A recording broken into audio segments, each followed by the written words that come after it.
Thank you guys for tuning in. I'm really excited for you guys to be listening to this interview. Really appreciate your guys' love and support.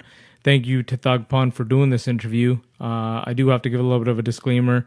We had major audio issues this day. We were recording remotely, and we ran into some audio issues. We thought about scrapping the interview in its entirety, but it was just too good. We had to put it out there. So we spent a little bit of time, money, tried to clean up the audio as best as possible. Hopefully you guys enjoy it. We appreciate it. Thank you to Thugpun for doing the interview. We hope you guys enjoy it. Hit us up at ltbcast@gmail.com and ltbcast on Instagram. And we appreciate you guys' love and support. Check it out. It's a hostile environment when Punjabis are together and they're having liquor, right? Yeah. You know what I mean?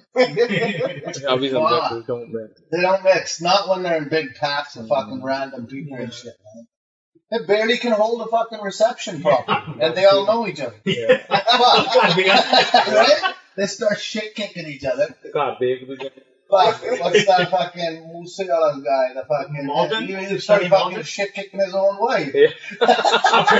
apparently, I don't know. Yeah, because like a week later, he threw up a music video. Him and his wife were in there. Yeah, then they probably sorted it out. Oh, okay. No, but I don't know. I don't think it was his wife though. That's what. No, it was. No, we all thought that, and then somebody started to clear it up that it was a model that kind of looked like. No. It was. No, in the music video, that's his fiance or wife or whatever. But I don't know. Oh, that is? Yeah. Okay. So maybe, because I don't think they could have put it together that quick and released it. It had to have been done before. But it worked out nicely, I think, for him. Like, timing-wise, like I slapped her out, now we're good. Yeah. I don't know, right? Fuck! All right, let's get started. Okay, cool. That's not going to be in there, is it? No. That would have been the best piece. Yeah. I've got it recorded. We can use it. We'll do it. I don't know. We're just talking, right?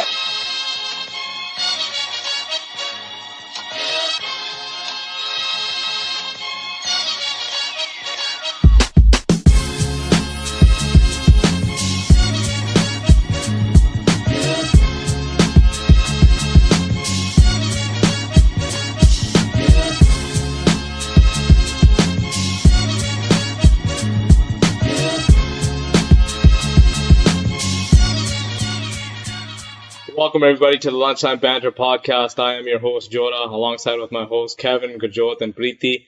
This is episode number 20, and today we've got a special guest, the man himself, the man, the myth, the legend, Mr. AJ Sidhu, aka Thugpun. What's up, everybody? How you doing? Thank you for joining us. Thanks for having us. Thanks for having me, man. I appreciate it. Get something out there with you guys. Good people. God, be valid. So. Let's do what we gotta do, man. Yeah, thank you. We're sitting in Thugpun's legendary studio. Yeah, that's good. Underground legendary studio. Undisclosed, yeah. Undisclosed location. No Siri for this. You have to blindfold us to bring it. It's some Bin Laden shit. Y'all can't find me here. So, who's run through this studio? What are some of the big names you've had come through here? Like a lot of the recording that I do here is it's personally for myself. I don't market it like as a business. Yeah. But like I've had videos shot by my homie Sukh Singera here for some artists. There was Khan. I think he won a big contest in Punjabi. I can't even remember his fucking name. But Babu Maan came in here, shot a bit of a video, he shot a video, set the scene real quick, and then I'm like, he goes, Gana record karna, right? I go, kar lo, kinna ka time lag ju? He goes, bas 10 minute lagane. Yeah. I'm like, oh, what the fuck? I'm like, that's crazy if you can really do it. I'm thinking, Punjabi style, 10 minutes going to turn into 2 hours, right? And I'm like, I don't care. It's Babu Maan, right? The guy's got the following. I'm like, this guy's a legend in Punjab, and like people die for this guy. So I was like, yeah, you do what you got to do. And honestly, as soon as he got into his recording, it took him like 15 minutes tops. He goes back, bang, bang, bang, fucking it's done, gone, right? Asked him for a drink. He's like, nay, horny, whatever. We don't do it and stuff like that. But he was really cool. He even gave a shout out for my studio and stuff like that. I actually haven't put that video out yet. I do have it, but maybe get that out there here sometime soon. But that was a good experience. Otherwise, for the most part, like you said, like it's an undisclosed location. It's just really for my vibe, my atmosphere. I've had a few rappers come and cut vocals. Love Punjab, they actually that movie they did voiceovers in here for that. Yeah, so that they gave me some credits there in the movie as well for Thuggish Records Incorporated. But otherwise, I don't really go out of my way. Yeah. It's like if somebody knows, they ask.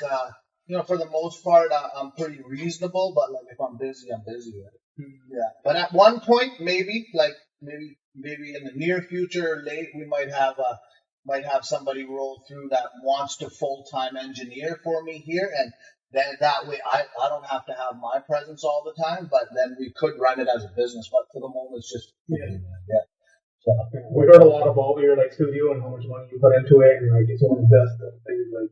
I don't know if it's in Canada or BC. Somebody was telling me, but they're like, oh, it's actually a really good studio, and it's which it is. So I tried to create a vibe before when you guys walked in from the other room through the entrance by the office and all that. All that area is gray. So the reason that area is gray is because without music, life is gray. But when you come into this area where we're sitting here in the theater room, and then there's the control room next to it and the booth next to that, we have blood red. Blood red is the main color because no matter what color race you are, we all bleed red. And the black represents when we die, we fade to black and we're gone. So that's kind of the theme, and that's kind of what I live by. That's pretty cool. Yeah. So. Without music, you're pretty much dead, I think. Not the fact, not everybody has to do it, but I mean, just to be able to absorb it and listen to it. It's a type of energy you get no matter what genre it is. Whatever, it brings you a type of energy. For example, I don't drink no more, but even when I hear Punjabi music, my mind gets drunk. When the upbeat.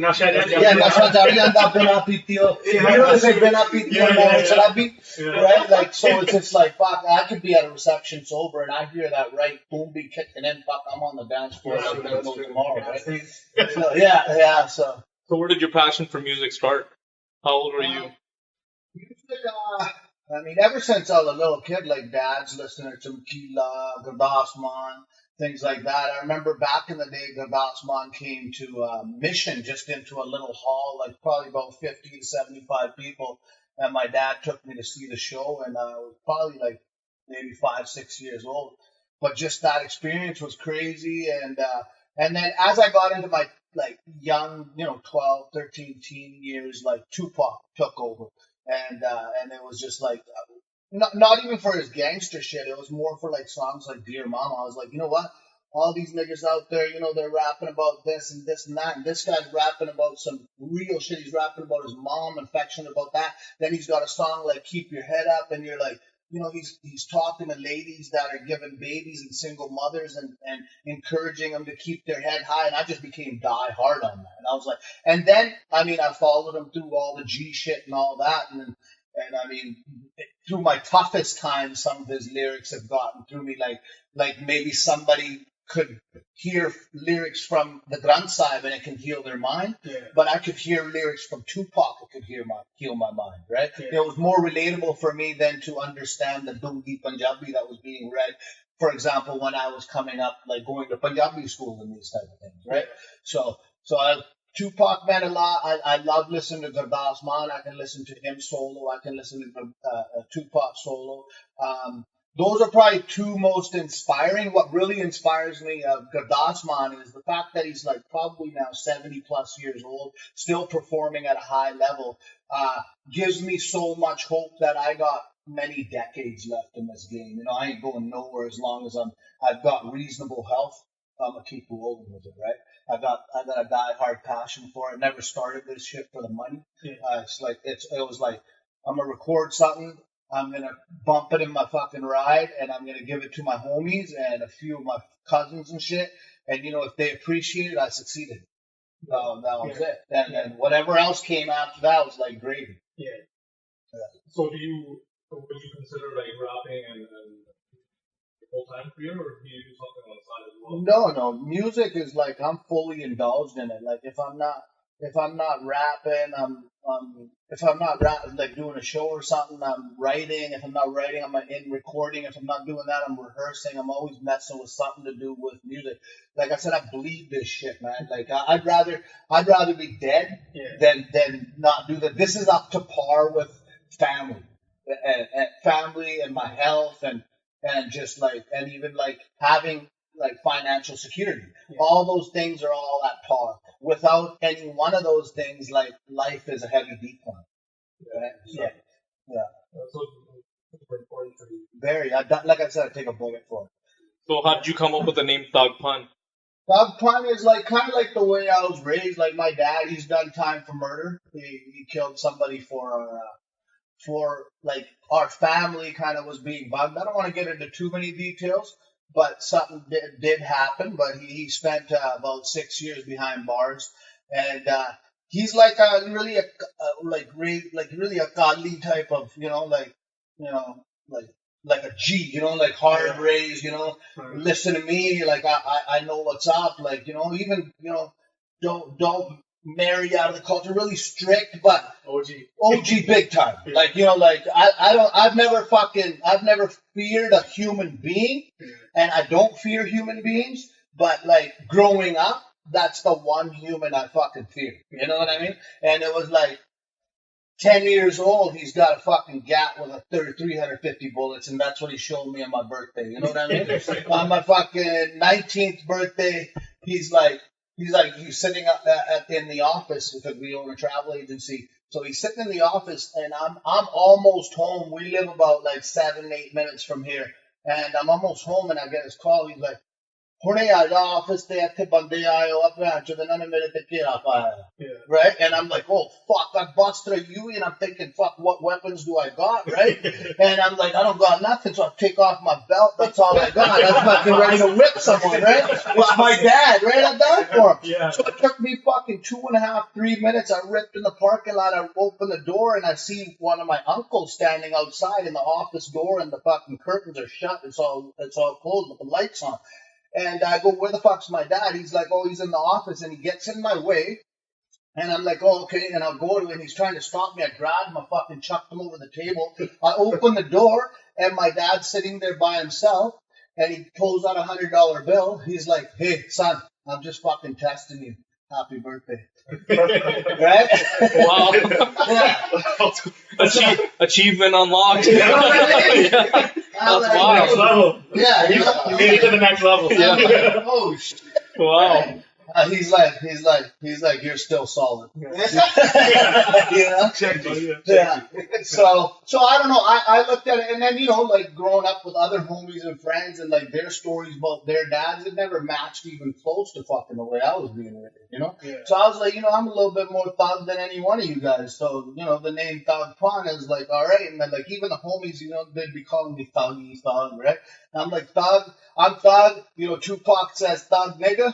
I'm a Thugpun. You know what I mean? Yeah. So it's like, because then relating back to Pac and the shit that he's talking about, street shit, I'm like, I can relate to so many things this guy talks about, but he's always talking about thug niggas, and I'm a Thugpun. Yeah. And anybody else that's a thug, that's Punjabi, they're Thugpuns. Yeah. No matter what. So that's kind of where I was like, I love that name. I can live and die for that name. Actually, I have acronyms. So the acronym for Thugpun is to heal us grounded people under negativity. And then plural Thugpuns is to help unfortunates gracefully proves us noble souls. And then also my record label Thuggish is thugs hail under God, gun and intolerable severe haters. So it's like it's shit that I stand for, right? Even I have one for hip hop as well. It's like I can't remember it now. It's exactly, but I think it's highly intellectual poets heightening our philosophies or something like that. It's really close. I think I might have got the 1H wrong there right now. I'd have to double check that. But I do have that too. Oh, wow. Yeah. So is Thugpun like a persona of yours, or is that you 24/7? No. Like for the most part, like with my family, I'm AJ. Yeah. You know what I mean? But like, you test me. The thug is there. Yeah. Mentally, no matter what, when sometimes I'll be in a setting and there's kids around, and somebody be like, yo, man, bust a freestyle. I go, I have to warn you, if you want me to come off the top of my motherfucking head, you're going to hear some gangster shit, and you're going to hear cuss words. Do you really want me to do this in front of your kids? You know what I mean? And it's like, I can't go to a gurdwara and someone tell me bust a freestyle, and I'm going to be, you know, I'll go to hell. Yeah. You know? Yeah. So that's kind of like, it's just that G mentality is in my head all the time. You know what I mean? It's not that I'm acting on that, but all the time or doing that. You know what I mean? Yeah. So you were talking about like Tupac was obviously a big inspiration. Huge. And like I don't know if a lot of people know this, but you were in Vegas the day Tupac got shot. Oh yeah, you know that. Yeah. Yeah, bro. We were there for a football game. Okay, so I played. We played ways off the strip, probably like 40 minutes out of high school off the strip, and we won that game. I scored a touchdown. Got a nice 2-point conversion. I remember that. The fact that we beat a team in the U.S. was pretty big for us. So we were celebrating. That was the same night as the Mike Tyson fight. Yeah. So we had a hotel room for a hotel's booked in one hotel for a whole team. So anyways, we were like, shit, man, now we're on the strip and the fight site. I'm a huge Mike Tyson fan, just like I am a fucking Tupac. Yeah. So I'm like, you know what? All the celebrities are going to be there. I know Pac's going to the fight. So I put my bandana on backwards, got all dressed looking like Pac because I had my head shaved, got a goatee look going. And all of a sudden, a few of my teammates are like, dude, we ain't fucking walking around. You're going to get fucking shot in the head looking like Pac like that. You know how much beef this guy's got? You know, so a couple of the East Indian guys, they backed off. Fucking, they didn't want to fucking walk with me looking like that. I guess they knew more about the beef of Pac, but a couple of my white boy buddies were like, fuck this, let's roll, right? You know, this is sick. So anyways, we go to the MGM Grand, and at that time, Jesse Jackson was running for president. And we saw him. We got a chance to see him standing around. Marlon Wayans, Damon Wayans, both big-time comedians. I actually walked up to them, shook their hand, and just said hello and hi or whatever. Saw Dennis Rodman, played for the Chicago Bulls with Jordan. He was walking around. The Fugees, you know, they were a big fucking group at that time. Saw them just hanging out. Couple other celebrities, but obviously trying to find Pac didn't. So then another scalper comes along. He's like, you want to buy a ticket for the fight? There's like 4 or 5. We're like, how much? The $1,500 US. We barely had fucking $150 on it. So we like put our head down, walked away, right? And then all the celebrities started walking into the fight. So we kind of kicked it and walked the rest of the strip. Came back, found out Tyson won. So we're like, okay, let's go back. Now we might catch Pac, right? Yeah. We'll see what's up, right? Soon as we get to the MGM Grand, there's yellow tape all around the fucking all around the hotel. You can't go anywhere near it. We're asking like just random people, like, what the fuck happened? We're like, somebody got shot. We're like, oh shit, right? And anyway, so we got away from there real quick. Obviously, nothing was gonna happen for us. So woke up the next day, flew back, got home, lying on the couch, turned the TV on, flick a couple channels. I see fucking Pac's picture up in the right-hand corner of the news channel. And then I hear, last night outside the MGM Grand, rapper Tupac Shakur was shot 5 times or whatever it was and is in critical condition in the hospital. And I was like, honestly thought like, shit, I'm losing my best friend. Right? Like, fuck, what the hell's going on here? And I'm like, holy shit, I was in Las Vegas, dressed just like this guy, looking for him. And my boys didn't want to walk around with me thinking I was going to get shot, and this guy got shot. You know what I mean? On the same night. And I was like, damn. But then, you know, when he actually died 7 days later or whatever it was, I was like, I literally thought I lost one of my best friends, and I was devastated. And then shortly after that, I went to India. So I spent 3 weeks in India. When I got back, I find word that Biggie got shot dead. And so I gathered all my homies and we fucking partied like rock stars because the beef, right? And we were like, yeah, we got revenge. And I felt like, shit, my boy got revenge, you know? But like Pac didn't know who the fuck I was, you know what I mean? But I felt like he was one of my best friends. And that's where I realized the power of music, right? And that street level music. So that was a big story for me, and like that was a huge impact on me saying, fuck, my nigga's gone. And then I got really into that freestyling, at house parties and stuff like that. And I was like, shit, because I was always good at poetry. That was probably the only thing I was good at in school. Like math, I was good at. But otherwise, fucking my grade 12 year, I got kicked out of school. Fucking my GPA was like 0.6 or something. Yeah. Nowhere near. I missed like over 100 classes, blazing, fucking didn't give a shit, oil token, all that, right? So, but I mean, yeah, that was the Tupac thing, man. Yeah. So you had mentioned that you don't drink anymore. So are you clean? Oh, yeah, for over 3 years. This February 26th that passed by, I've been over 3 years. Oh, it's, over 3 years now. Yeah. It's pretty automatic now. Like, I mean, did a langar yesterday in my brother's name. It was 13 years. I did a Sikhya at the Gurdwara. After that, we all went to the bar, like all the close family. And everybody but me was having drinks. But, you know, I get a little caffeine in me. I get buzzed. Just like they do, I'm good to go, you know? Yeah. What was your catalyst for it? Well, it was like, it was no, like I was quitting forever. I just had a music video shoot. If you guys ever heard my song Rotten Apples, Fuck the Police. Yeah. So that song, it was 2 weeks to that video shoot. I'm like, you know what? I want to be on a fucking high level here, get in the gym next 2 weeks, because I had to shoot this jail cell scene in there, and I had to, fucking had my shirt on. I want to look ripped, intimidating, wanted to have the right look for that type of scene, right? So I was like, I'm going to really kill the diet, up the cardio, hit the weights, stay clean. After that, I was like, I was going to celebrate that I had a successful video shoot. But I was like, I don't feel like drinking. Let's fucking give it another couple of weeks, maybe. Right? And that went by, and I still didn't want to drink. And I'm like, let's roll.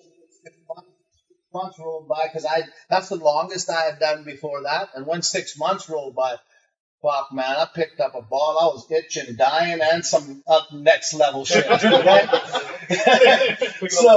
Right? And I went for 2 days.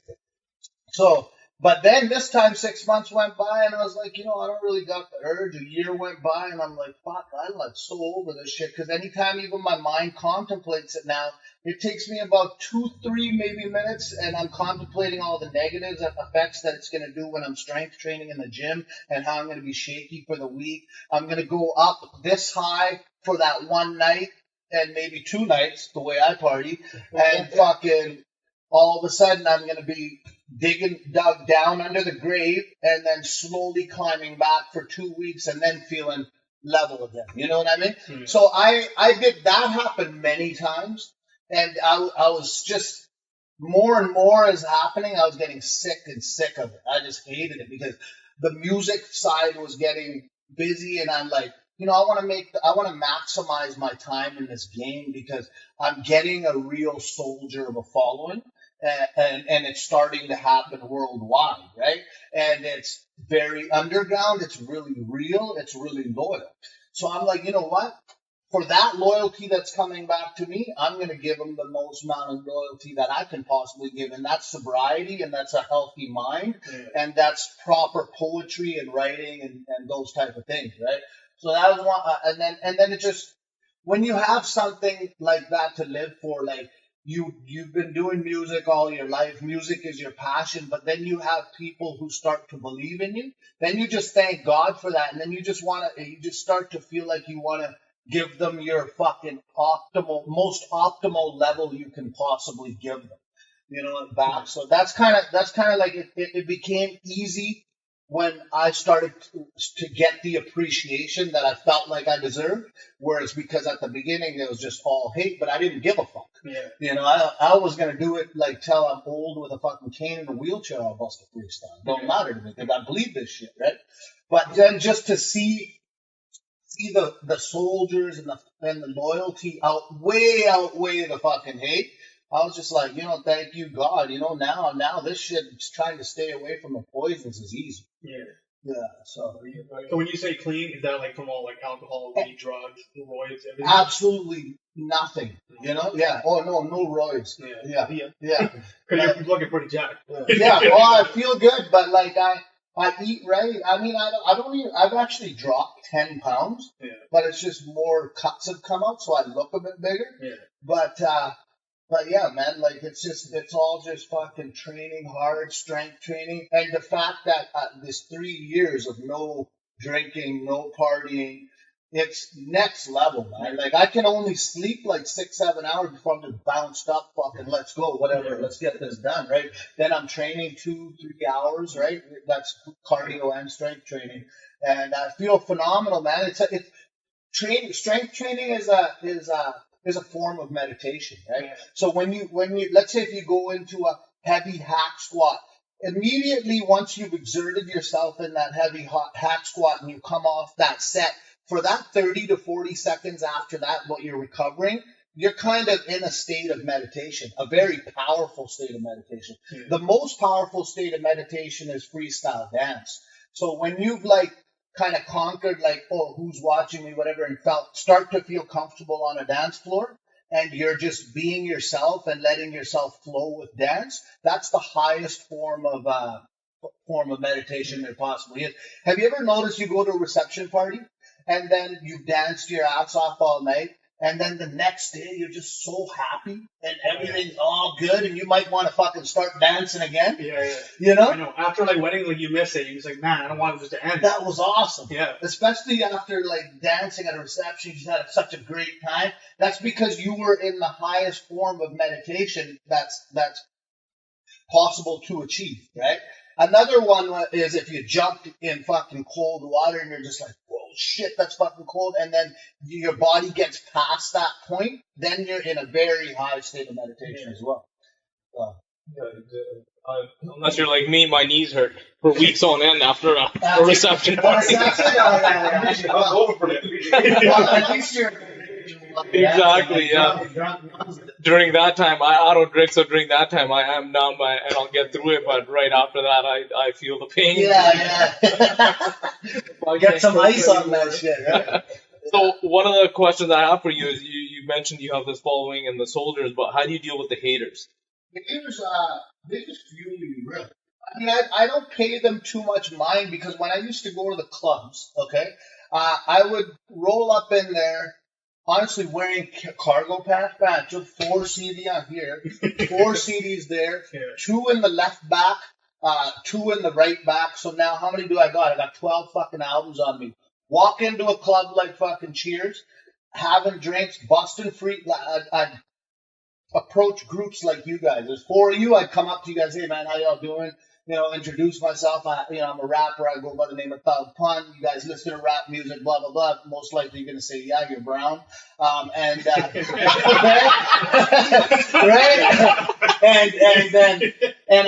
And I'm like, yo, I've ever heard of freestyle before, right? And then you guys might say, yeah. Most brown people at that time know what's a freestyle like. I'm like, it's a form of rap. Y'all want to hear one?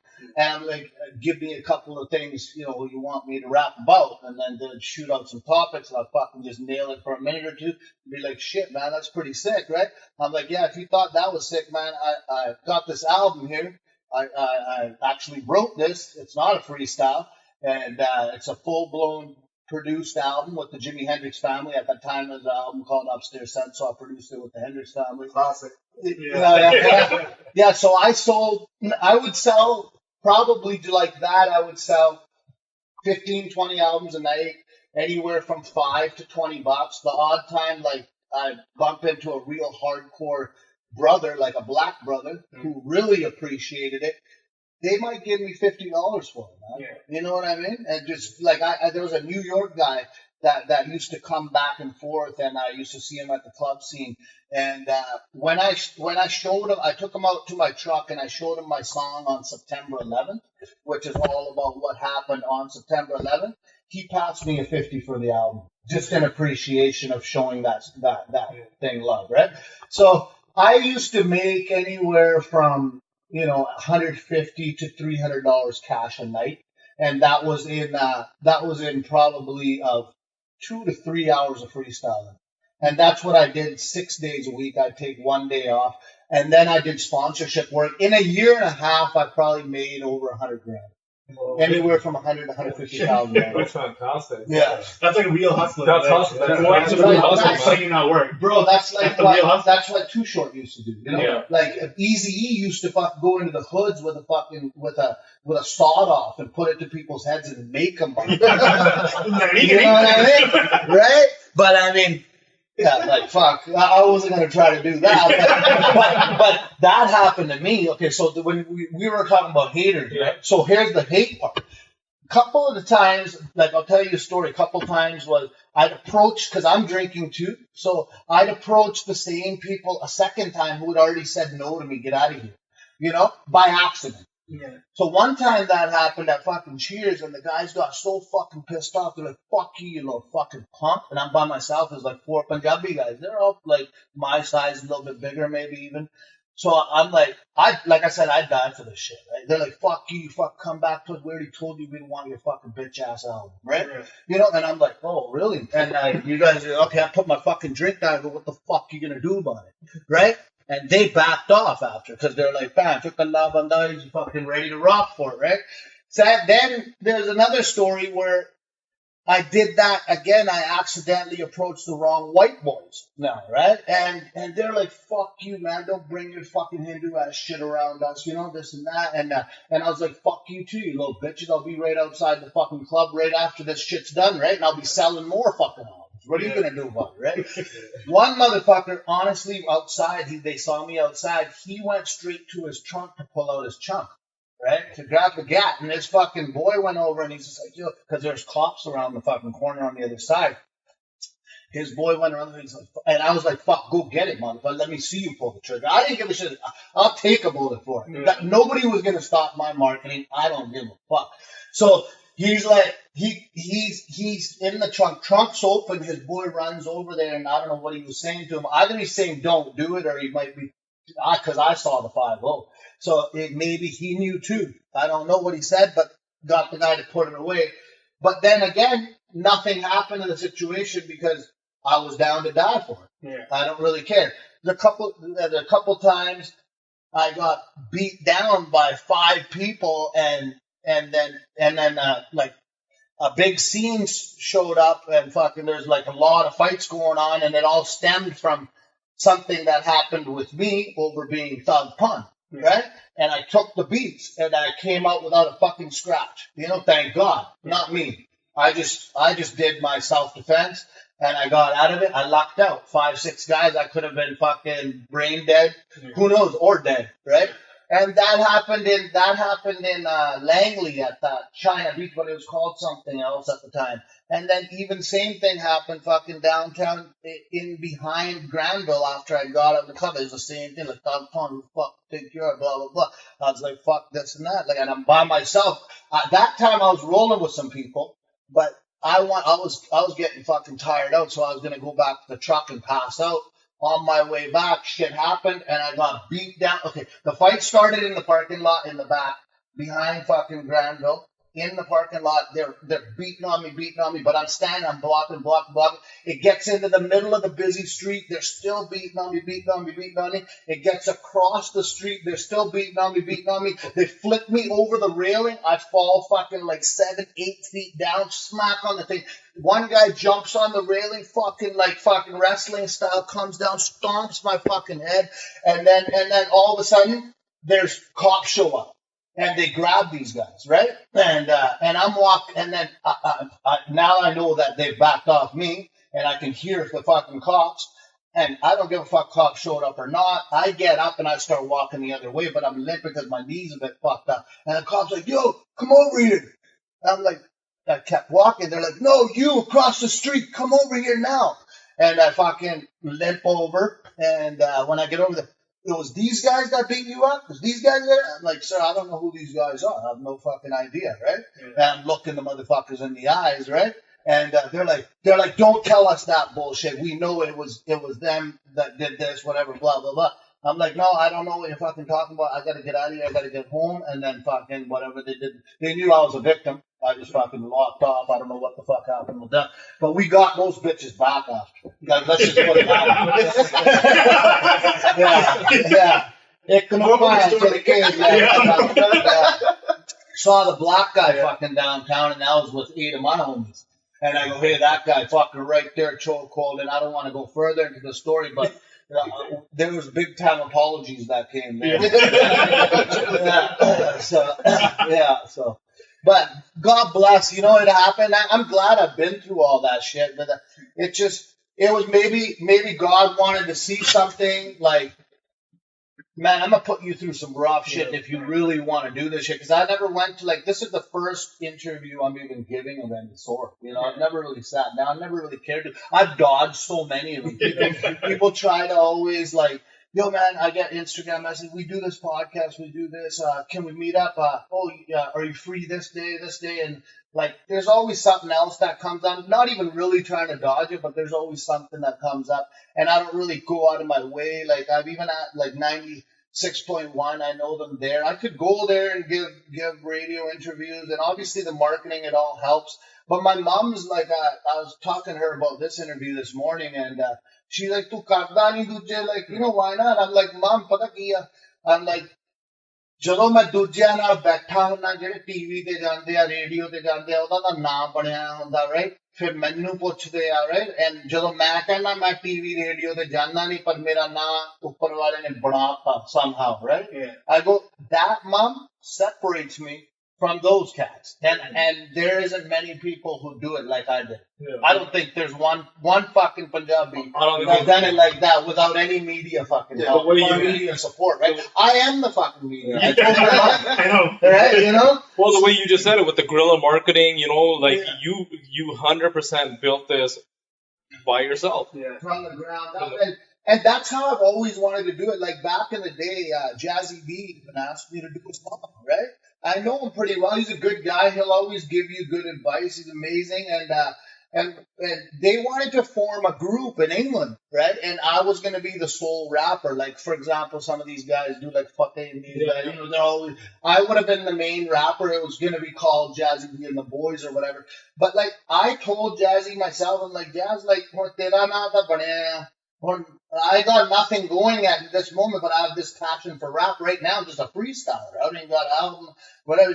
He used to love my freestyle. He'd start playing the tabla. He's like Sharde, right? Yeah. So I would start busting that shit out, right? And then those talks came. They even talked to my parents about, you know, moving to England. And I was let's talk. But deep down, I just told them finally, I'm like, if I can't make my own name in this, I'm a banda, right? Maybe Anaka, Japati Anaka, right? I'm like, if I can't make my own name, I'm not going to sit here and live under Jazzy, just hear your name all my life. I can't do that. You know what I mean? Yeah. And I was like, now if somebody big artists wanted to collab with me, I would never go out of my way to collab with anyone. But if it was in a natural flow of connection of a soul to soul, mind to mind connection, we all got along. And I'm like, okay, sure, Carlo, let's fucking do something. But not on a business aspect, fucking I don't give a flying fuck about those things. You know, I just do this shit because this is just my roots. That street shit is what I bleed, and I know the type of following I have. There's fucking. I got a personal message from UN leader Clay Rouge. He's in jail in the United States on big time charges, right? Yeah. It's public, everybody knows, right? But I don't know him. I've never met him in my life, right? But he messaged my Facebook in a public post. Maybe they get a little bit of time every couple of weeks or a month. I have no idea. But he messaged saying, keep on doing what you're doing, soldier. Me and all my soldiers here in prison, listen to what you're doing. Keep on doing what you're doing, soldier. Yeah. And I'm like, whoa, I really didn't know, and then I'm like, I've read about this guy in the papers, and I was like, oh, wow, you know, coming from a guy like that's just because naturally I'm just street mentality myself. Yeah. So it's those are some real soldiers. You know what I mean? And some diehard. And those guys will never, a guy like that will never say something if they don't mean that from their heart. Now, I'm not like, oh, I like the Hells Angels better than you. I don't care. I'm just a neutral guy who raps. Yeah. You know, and I rap about the streets. I'm not sitting here favoring fucking one group or the other group. I'm rapping about street knowledge. That's what I do. So wherever the love comes from, anybody who appreciates me, I just appreciate that. And that's what it's at. I Right? think that's why you have such a big following. It's you. Right? Just authentically trying to be bring my soul all the time, you know. And that's we were kind of like asking about, like, is it persona? So, like, think how your Instagram is way different than you actually are. Like, when people meet you, they see you on Instagram and you're doing funny ass fucking videos and throw shit like that. When you meet you in person, it's like, oh, you're totally different. Yeah, Instagram's a platform like. It's a different way to market your personality and who you are. Like, I like being jokey at times. You know, it is what it is, right? Like, too much Thugpun, right? Yeah. Like, it was fucking cold that day, and that's exactly how I fucking feel. I'm fucking losing on some of those.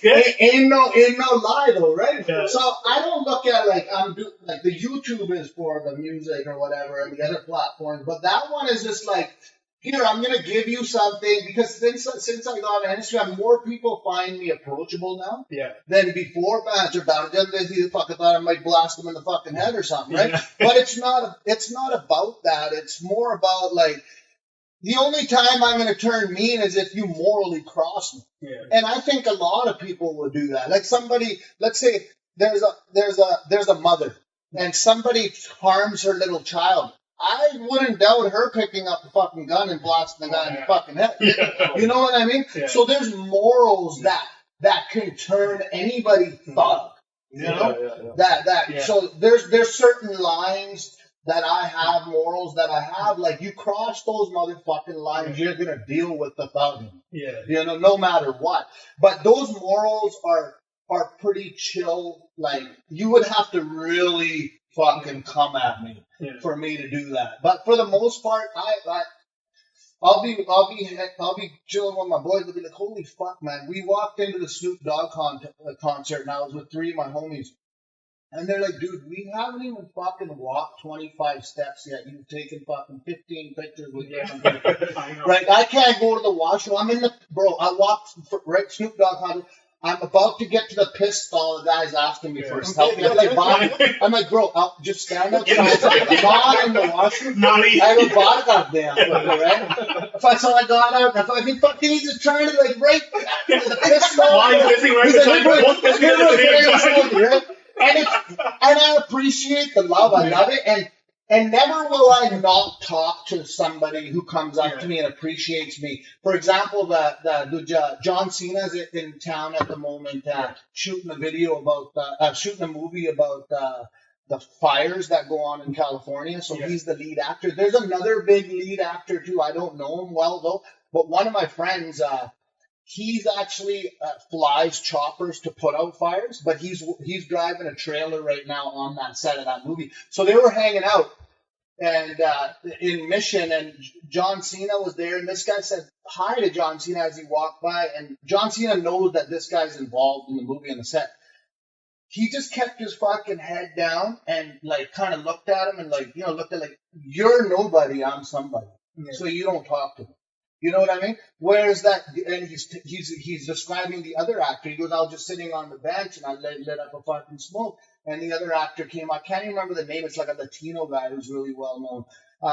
He came out and he's like, he said hello to him, and then the guy cracked a joke with him. You know?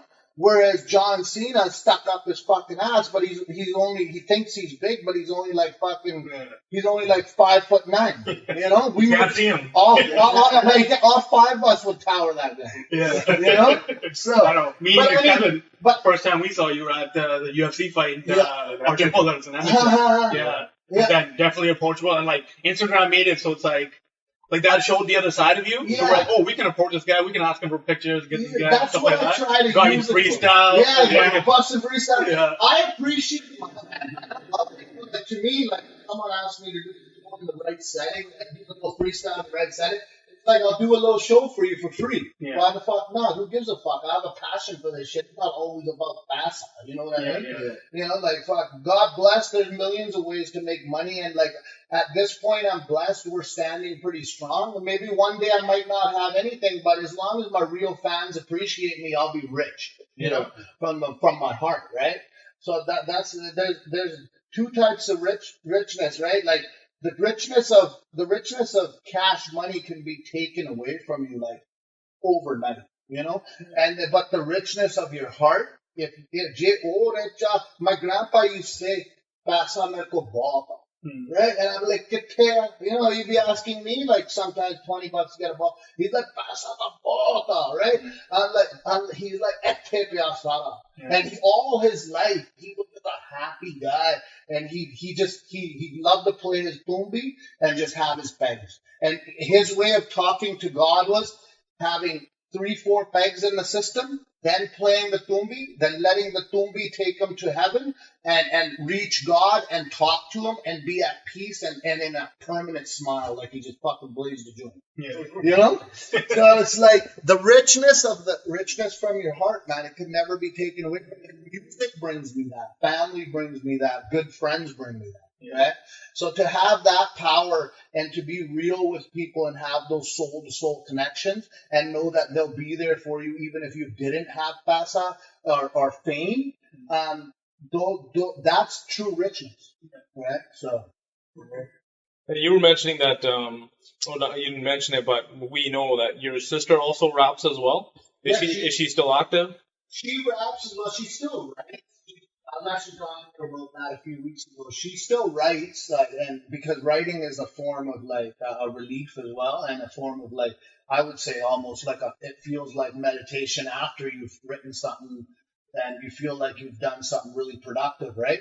But she now is married, so she's not really into the. I don't think she would really do it. I guess if I kind of really wanted her to do something on one of my tracks, she would probably do it, but I don't see her really coming back. She's never really wanted to. She's really content with where she's at. Yeah. And she'll tell you I've been there, done it. Yeah. You know, and I did it at like fucking any high level anybody could do it at. She was amazing, right? Yeah. She had that brat voice in her and the crazy flow. So I don't know, like I don't know if she'll ever, but for me, like I said, I'd be in a fucking wheelchair all busting freestyle. You know, God bless, that doesn't happen for many years still. Yeah.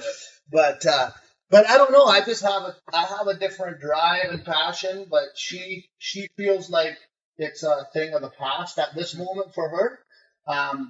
Whereas, like I wouldn't do the Michael Jordan thing, retire and come back. I just keep doing it. Yeah. You know, just like until I can't do it. Yeah. So.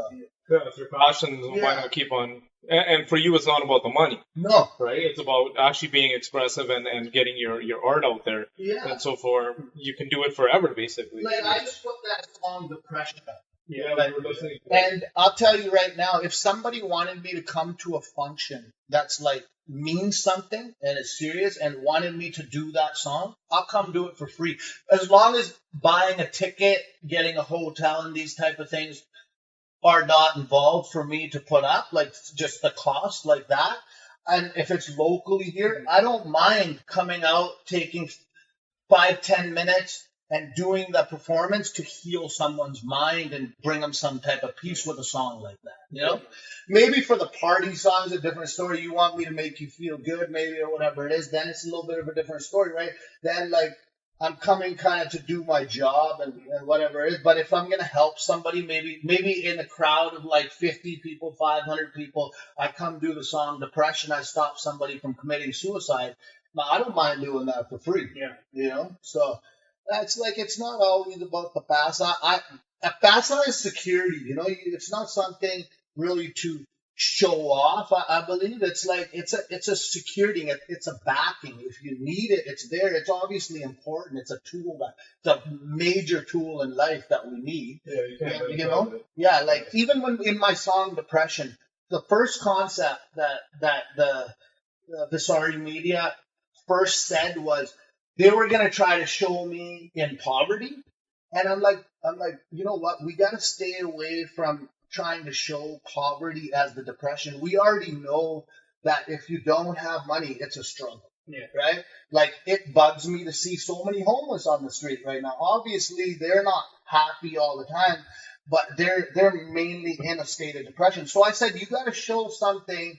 You got to show me secure on the money level side, right? But you have to show a different state of depression. We should use a story like my brother missing, which is not anything to do with Bassa. That's what brings the depression, because if we just do that about poverty, then no one will think past that. So we showed me being depressed because of my brother being missing. Now, we already know that if I lost all the Bassa I had, that could bring some depression. Of course it could, right? It would do it to anybody. But showing a different state, like you could, a mother could be pregnant and not be able to give a birth to a dead child. That's going to take her to depression. She could have $1 billion fucking bank account. It don't matter at that time, right? You could have millions of dollars in your bank account, but you might catch cancer, and then you go into a state of depression, right? So we want to show that there's other forms of depression out there, not just come from poverty. And they agreed. So we co-collaborated on the storyline, and I thought in the end we did a well job with it. Yeah, it was a really good story, and I guess a lot of people may not know, but your brother was missing 17 years ago. 13 years yesterday. Yeah. So yeah, man, he's been missing at the beginning. It was hard to deal with and cope with, obviously. Like I drank a lot. I was drinking every day, heavy drinking. Still hitting the gym and all that, because that was a real big tool to deal with it. I was just get this, at the time when he went missing, I got my from the time he went missing to about 3 months in, I got my bench press drinking every night up to 350 pounds. But that's how much anger, aggression, and media shit I had to deal with all over North America. Phone calls from India. The only place that was my temple was the gym, and I was just fucking banging out shit. I was in the gym 3 hours, and still felt like staying there. When I was in the gym, I had cousins and relatives coming to the gym, getting me and saying the interview people are coming, come up and do the interview. And yeah, I was the only one capable of handling it, but without the gym, I couldn't have. And I've never been able to bench 350 again. I've never really tried. I can get up to about 3 plates. I can do that 2 times on a good day without a spot. 1 time I'll get it pretty consistently. And that's kind of where I'm at.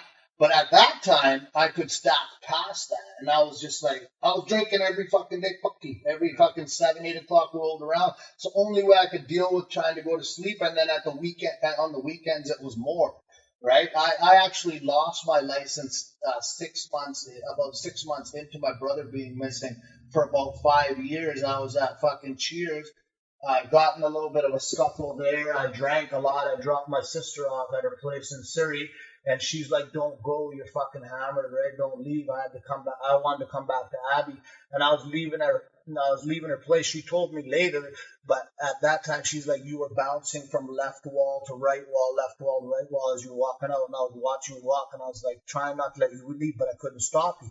And then I left, and I hit the fucking freeway off 104, and just by 176, I guess I kind of pulled over or whatever just to go to sleep. So I passed out because I was just tired.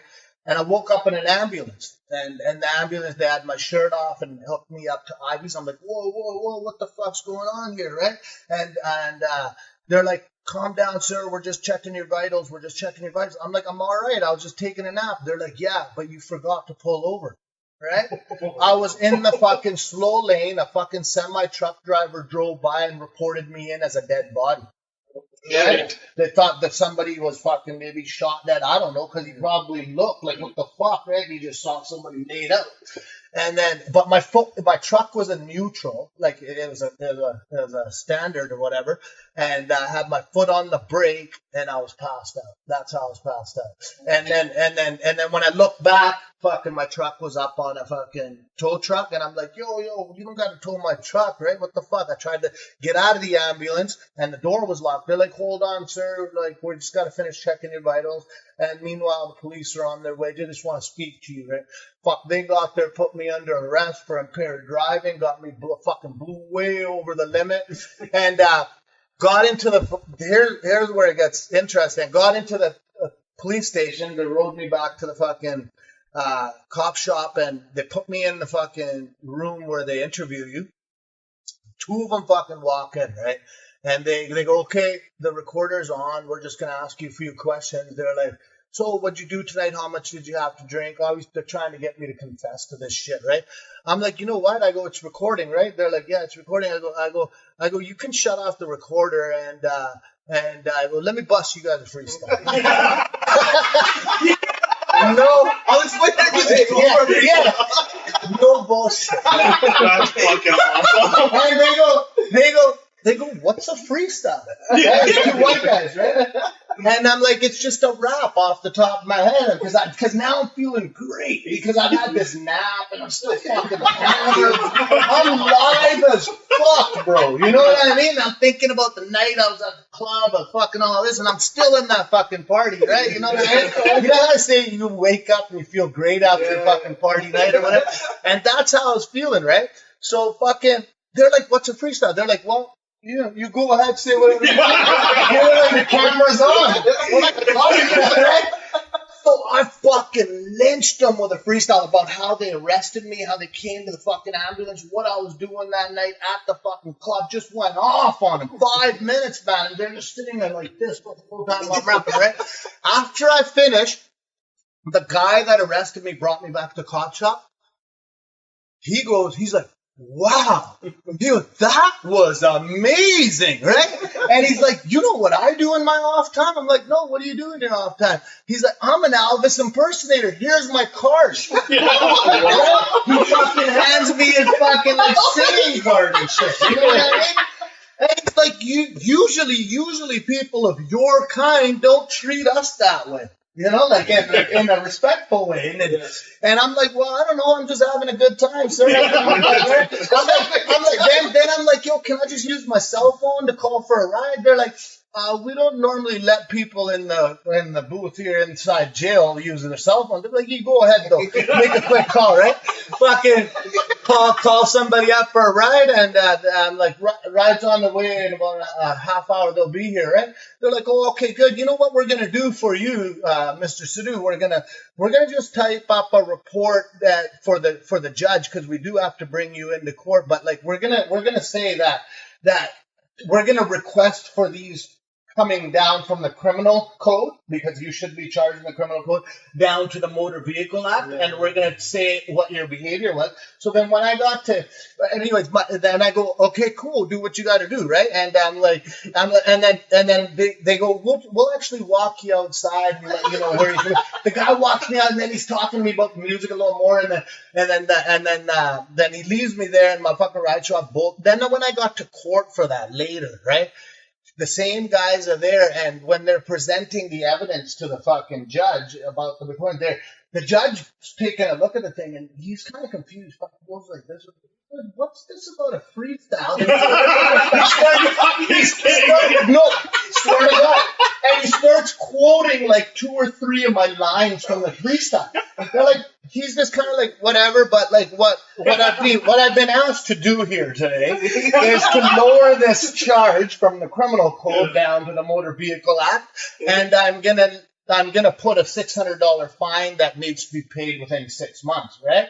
And then he goes, Mr. Sidhu, do you feel that you need any counseling, right?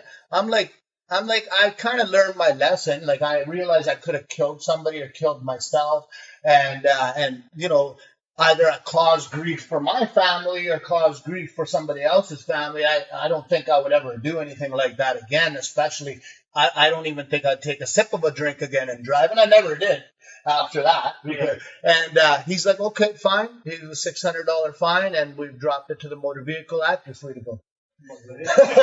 Fuck, right? There you go. Yeah, man. Fucking Elvis impersonator. Fucking, you know, you can't make this shit up. You can't make this shit up, man. Fucking hell. The freestyle got me out of it, man. You know? Because I started fucking rapping about the bad. I wasn't saying anything bad. Like, I wasn't doing my fuck the police. That's for the select few rock ones. Yeah. So fuck, they got me out, man. That's awesome. Yeah. So we're talking about the Instagram post that you make and stuff. I was Yeah. gonna say that Valentine's one. Oh My yeah. fucking favorite. Yeah, I can't remember how That one, my favorite, and like all of my freaking friends, whatever they all say, the one where you're after the track at Rotary Stadium, and you're like,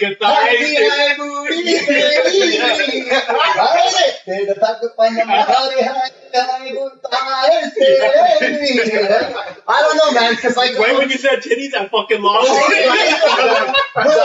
like normally I go down to the track and I'm running hills. I'll put my cleats on, fucking run sprints. But that day there was a lot of fucking booty. Nice sunny day. They're jogging back and forth, man. I'm like getting extra reps out. Right? And then as I'm cooling down, I was like, hi, I'm like, shit, this is good. What else can I say? Hi, titties, hi, thighs, right? And then I was like, shit, this is fucking all right. That worked out good, man. Fucking, you know? Insta videos are dope. The seasonal Thug videos, the Christmas one, Thug Club. That was crazy.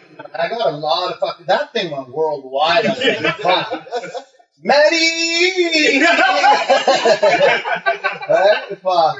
Even like Gore families, like people were like, one of my buddies, he's like, dude, fucking, he goes, somebody sent that to, because he works for the RCMP as like a computer tech or whatever, and he's like, somebody sent that to me, a coworker sent it to me, and I was showing it to my kids, and my kids fucking started saying it all day. And I'm like, holy fuck. Walking into rooms, Maddie. Go there opening presents to this. Fucking flaws, man. Fucking who would have thought a brown guy would have taken a fat white guy? That's But I'm real, right? Yeah. But then, and then the album back in the day, People's Upstairs said so. Fucking love it. Was that the one with the Bacardi? Yeah. What was that one? I put sipping on in that one. I called sipping on Bacardi when we ride, and then I re-put it out in my double disc album. I did again because I wanted to market it a little better because there was more social and things like that out there, YouTube and stuff like that. So I was like, it's a strong party track. It's still like when we put it on, me and the guy in the Hendrix family, Henry Brown, we'll just listen to it. We're like, like even today, it's a strong like Halle da song sounds, so we wanted to re-put it out in that album, but it was in that originally. That was the first song I ever recorded. Yeah, that's when that's when I heard about you. Yeah, we used to actually roll to that like all the time. Because we used to drink Bacardi. Everybody used to drink Everybody loves Bacardi. That's my favorite liquor of all time. That's the one I miss. Like, really? But when I smell Bacardi, I'm like, man, it's just light and it's like, I'm opposite. I want to puke. You do? Yeah, I hate it. I can't touch Smirnoff because I've had my experiences on that shit, right? But other vodkas like Ciroc or Goose really smooth. I can drink that nicely, but not anymore. But that was all. That Smirnoff, I had one bad experience. Drank it with OJ one night. And fuck, the next day was a gong show of fucking opium, man. Right? You've done some good Punjabi riffs as well. Like, have you ever thought of just putting on like a all Punjabi track? I just did a new one that I wrote yesterday. It's a Punjabi stikya, like speaking of Punjabi songs. Yeah. I did it at the Gurdwara. Like I'm now gonna be doing. I'm putting out this Punjabi song. I'm thinking I might do the video with True Roots. I had a brief conversation with them. We got to still sit down. It's called Too Much. It was produced by one of Pitbull's producers, and we recorded it in Las Vegas over the summer. Yeah. And that song I may do with them, and that's pure Punjabi. That I'm going to probably release in this summer. Then I have a song called Kati Khadi, and it's a song about just polishing off bottles and shit. Like, there's like Satton bine na koi bhi party ਕੀਤੀ ਖਾਲੀ 60 ਬਕਾਟੀ Satton bine na koi bhi party ਪਾਣੀ ਜਿਹਾ ਰੰਗ ਕੁੰਡੇ ਵਾਲੀ ਬਕਾਟੀ ਦੇਖੋ ਸਾਨੂੰ it's going down ਮੁੰਡੇ brown bottle brown, you know what I mean? So it's like shit like that. It's all about just drinking, like Ferrari vangu chaldi sadhi party. There's like so many little lines in there, all fucking similar. So that one's a really cool party track where I kind of did the whole beat. I did a lot of put a lot of thought into the beat and shit too myself. So those 2 songs are pure Punjabi that I might do. The Sikya I did yesterday is all in Punjabi. But yeah, I've done like both on Cole's all Punjabi. Double I did is all Punjabi. One More Rounds all Punjabi. So last 2 songs that I've released now, Depression and Wild Wild West, all English. So now I'm going to balance it with maybe 1 or 2 Punjabi songs. I got my movie coming out in July, hopefully, but latest July, they're saying could be June. That'll be in English, but there's 1 Punjabi song in there and 1 English song that's coming, part of the soundtrack. The English song is going to be like almost like one of the main set for the trailers as well. It's got a video to it that we use cuts out of the movie and also some cuts that we did specially for the song. So I got a lot of shit on its way. I also, hopefully this year, if not by late next year for sure, may even have my own app coming. It's in the works, but I can't, like, because of a confidential agreement, I'm not allowed to say any details.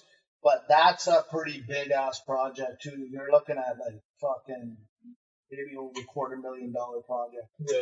Yeah. So a lot of stuff. So are you like getting more and more into acting? Because I know you did you were in a Monkey Dollars music video and stuff like that. Yeah, I like for example, the movie is gonna be big for acting. Is that movie like you're the star in it, or you're playing a big part in it? Let's put it this way: out of 20, I think it was 30 days on set, right?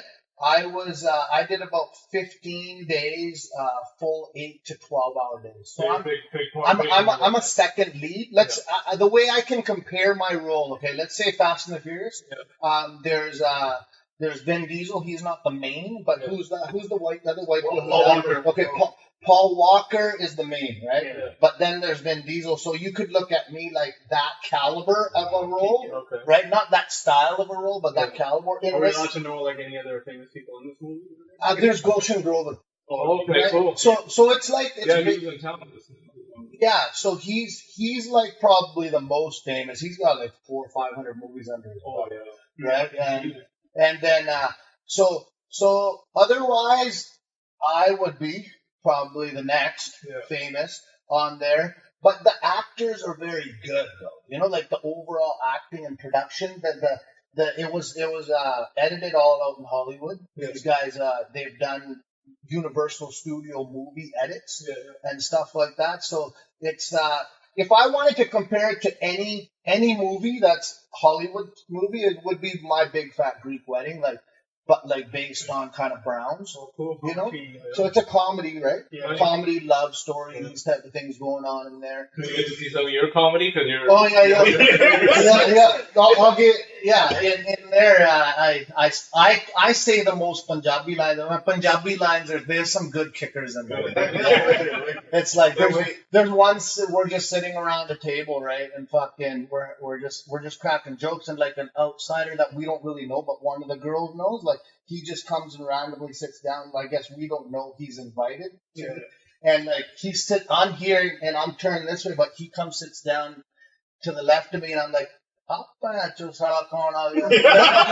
just like the delivery and the timing, and then when we did the premiere for it, the whole fucking place just cracked the fuck up, right?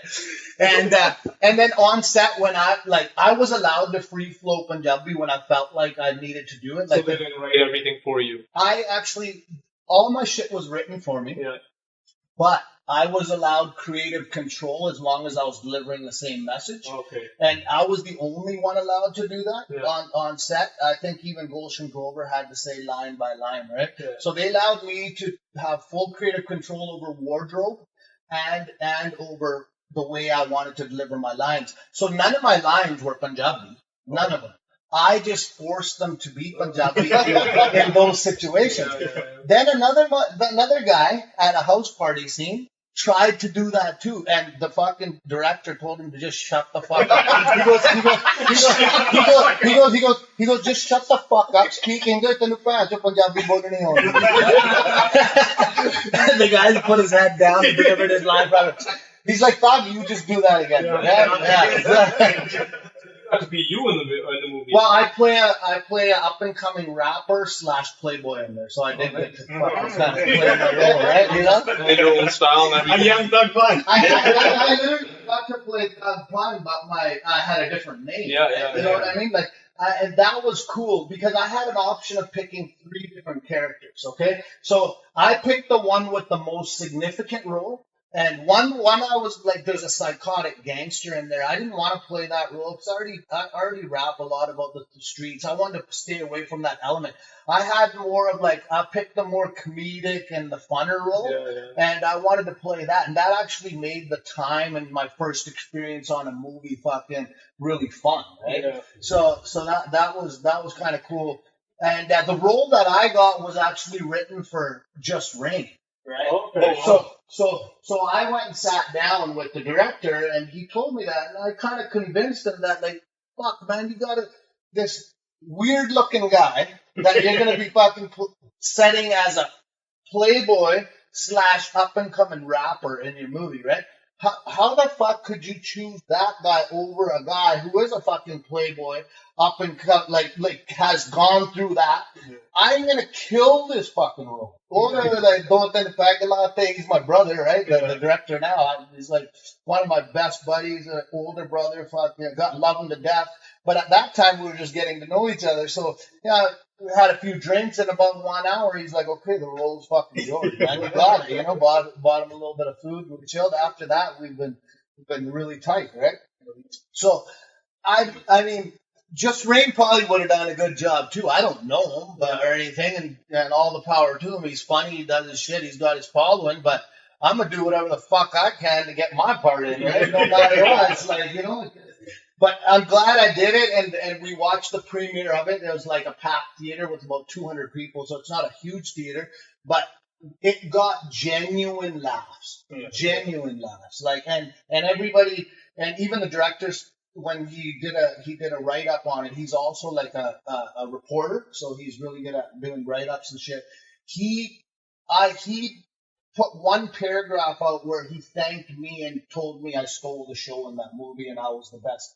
I was the most standout actor of the whole movie, even over Gulshan Grover. And everybody else's name got mentioned in the same paragraph and they got thanked, but I had a separate paragraph for myself. Nice. So God bless, man, whatever I did, I put my best effort in first movie, and that's the remarks I got, right? Mm-hmm. And even after, when they did the media questioning after that, even they were really focusing in on what I did and how I approached it and these type of things, and everybody was like coming up like, man, when your scenes came on, they were fucking hilarious. This is what they were saying, man. So genuinely, it worked out well, right? And when is that coming out?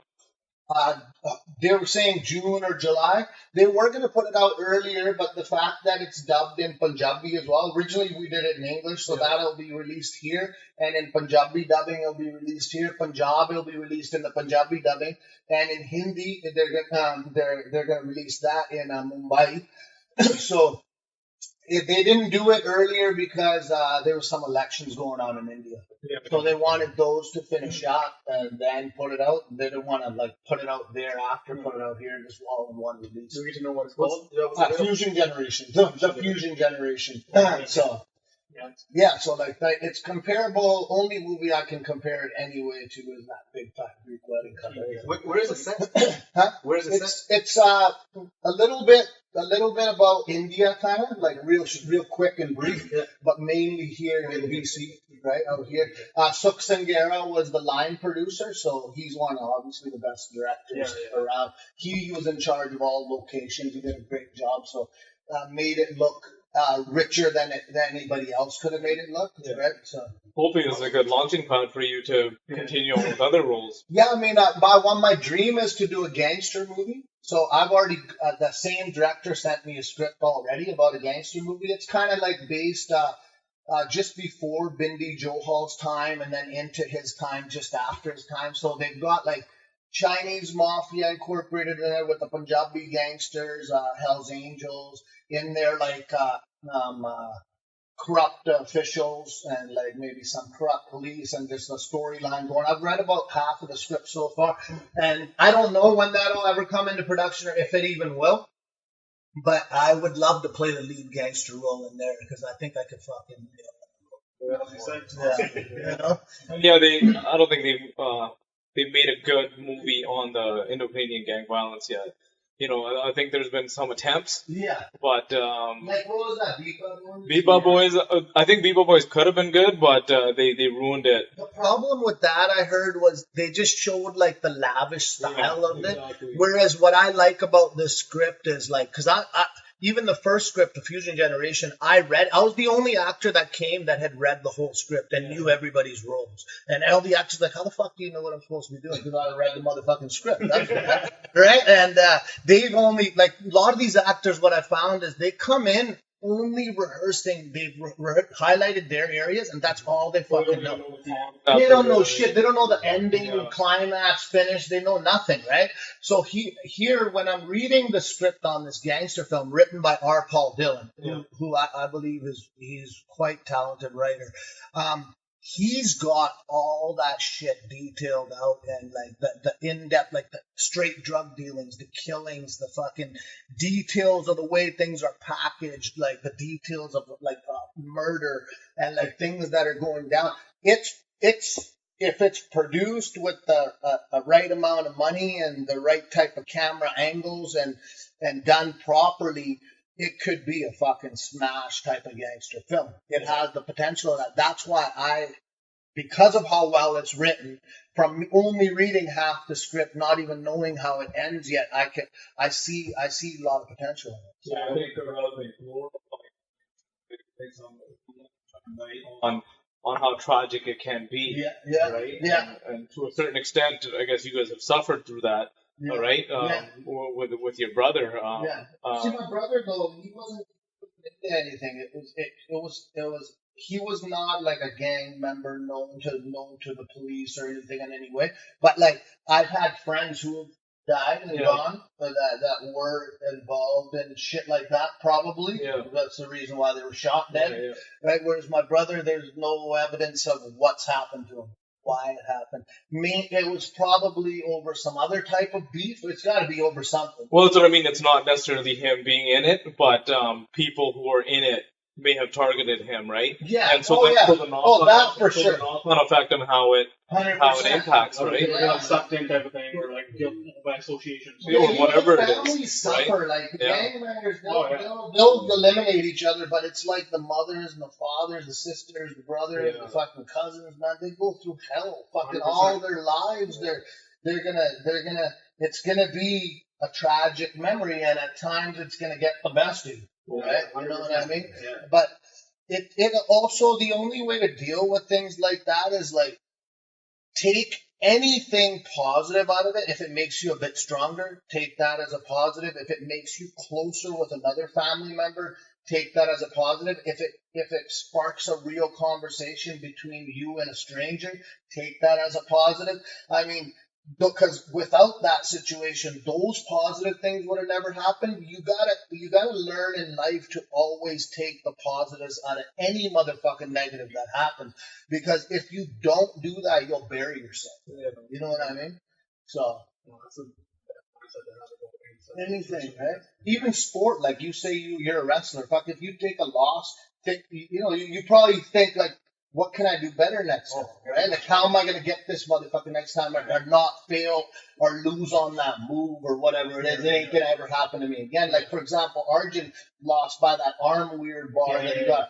I don't think that will ever happen to him again. He's so smart. Especially, Arjun. Like, if you've been near him, you know the type of person he is. Yeah. And the type of, like, if he, like, gets something wrong, he's going to drill it and kill himself. He's a genius like that, man. Like, when we were all there, you were there watching the fight. I mean, when he fought that guy, fucking, he's bigger than him and everything. And, like, way he was taking shots, but his juking and jiving, and that was the criticism, was his game on the stand-up. But fuck, was he dodging those kicks and shots like he was a pro boxer, not a wrestler, right? You know, so, I mean, you gotta have a good mindset. Like, if you lose, you come back with a different strategy. You'd never fucking fail again, right? Yeah, and just like freaking be down or something, fuck your loss. Yeah. Then why'd you lose? Now what do I do better? Take the negatives and then fucking learn from them. And make them into positives, right? So I want to do a couple top fives with you. And like, I just want your quick answers and like no explanation needed, but a couple of top fives. Sure. So right now, probably top 5 Punjabi singers. Top 5 Punjabi singers, Thugpun. Yeah. I gotta say, Jazzy, obviously the Basman. Yeah. Babu Man, not because I listen to his music all the time, but the type of following he's created. Yeah. That's so die hard that'll probably kill you if you say something bad. Oh yeah, that's not, man. You know what I mean? Yeah. So I gotta say that. Well, that's 4. Let's say because of the writing skills and the amount of production, I gotta give some props to like Sandeep Behan and God Lodge for like new coming up lately. Yeah. Just for that reason. Yeah. Probably And the realness and kind of like I've learned some things. Anyways, go ahead. Yeah.